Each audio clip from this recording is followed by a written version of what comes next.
What's up, everybody? It's Lawrence again. So today we have a amazing shoe. It's a collaboration between Kith, United Arrows and Sons, and New Balance. Alright, so before we begin with anything else, I would really implore whoever's watching to hit the subscribe button and or the like button. Do both, preferably.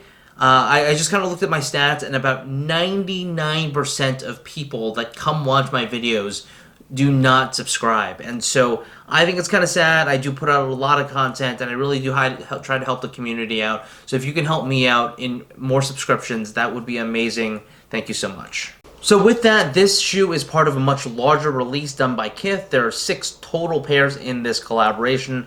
There were 3 pairs with United Arrows and Sons, and then there's another 3 pairs with another Tokyo-based company called Nonnative. And Ronnie Fieg or whoever else at Kith worked with these people to basically use the color schemes of past collaborations to influence the ones that he just released. And so the initial release of this specific color scheme, which has grays, purples, pinks, and now Ronnie Fieg and Kith have come together to put together some new collaborations with those 3 companies all together. So without further ado, here is the New Balance 997S. And so this entire set comes in 3 different types of shoes. The first one is a 997 OG, which is the original tooling and everything with the 997. Then you have the 997S, which is what we're going to be reviewing today. And then there's a 997S Fusion, which I have another review on. But without further ado, here is the 997S in the United Arrows and Sons and Kith colorway. And so you can see the upper is the gray, purple, and pink that I talked about earlier, based on the release of the 2008 pair by United Arrows and Sons and New Balance. Let's start with the upper like we always do. The upper is composed of several materials. Most of it is done in this pigskin suede, which is done here, and it's very fuzzy over here. And then on this darker gray area, I believe it's a synthetic suede. It doesn't feel like real nubuck, but it definitely has some type of texture to it. That still might be a pigskin suede with just a different version of it. Then there is a neoprene, which is done in the dark gray over here as well. And then you also have pieces of plastic that you can see throughout. And that's mainly used for the lacing cage at the very top of it.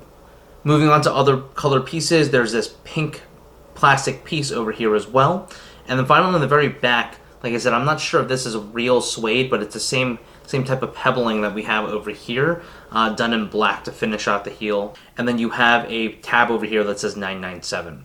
The most prominent piece of this shoe is going to be the N. So there are 3 different colors on the N. So there's a white in the very back, then there's pink, and then finally you have a 3MN that is the very top of this shoe. The reason why this is important is because it's actually triple stitched on, so there's 3 layers of the N. Normally there are only 2, and the reason they did a triple stitched N is because there's 3 different companies as part of this collaboration. Finally, there is the mesh material that is over here for breathability purposes, and that's still done in a gray as well.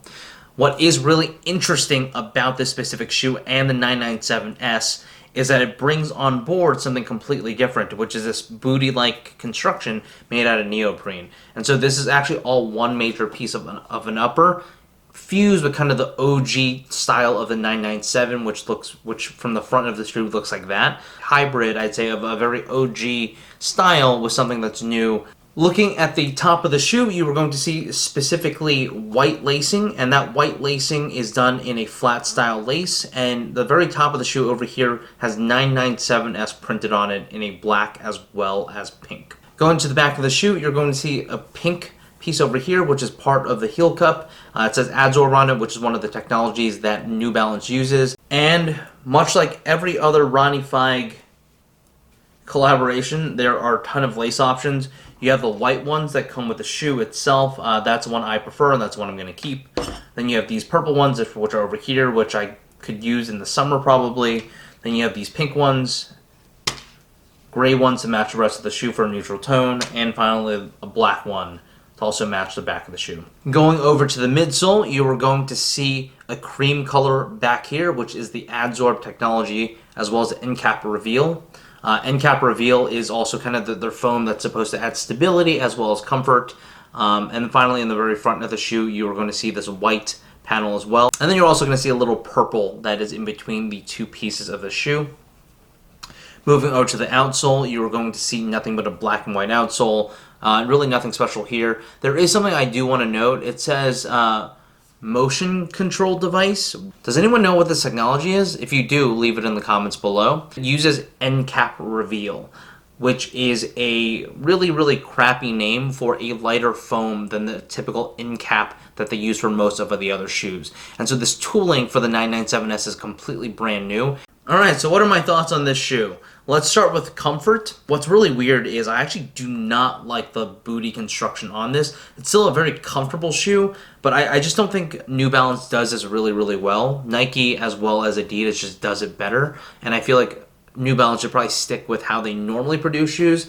I wasn't impressed with some of their 574 releases last year when they also created new one-piece constructions using a booty. So the back part of the upper, which is where the sock-like booty comes in, feels like it's a little slippage happens with the heel, and it's really not that as tight or as nice as I would like to feel at the very top of it. From an underfoot feel perspective, there's nothing groundbreaking here.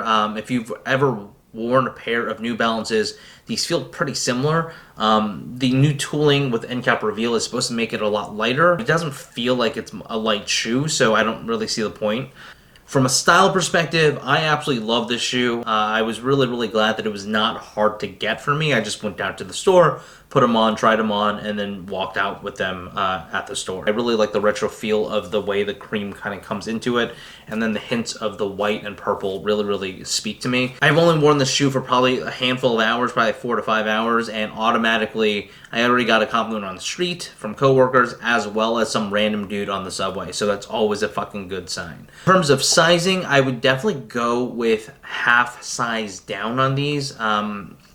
I was trying to go true to size and they fit well, but because of the heel slippage in the back, I would actually recommend a half size down so that that doesn't happen. That's it, guys. This is the Kith X New Balance X United Arrows and Sons 997S. Completely brand new silhouette. Until next time, peace.